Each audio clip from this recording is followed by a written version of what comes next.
guyyaa gaafa ergamaan rabbii sallallahu alayhi wasallam gobanni dachii ifaan aalamaa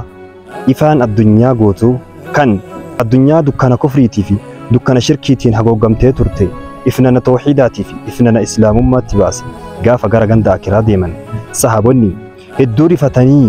dhama'anii of wallaalanii gara gora wallaalan falam yakun yawmun ahsana walaa من يوم دخل فيه رسول الله صلى الله عليه وسلم المدينة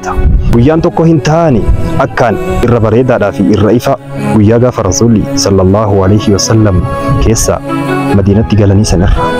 ولم يكن يوم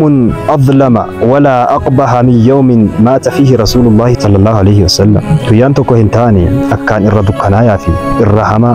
الرفقوتا وياغا فرسول صلى الله عليه وسلم كيسا دواني سنر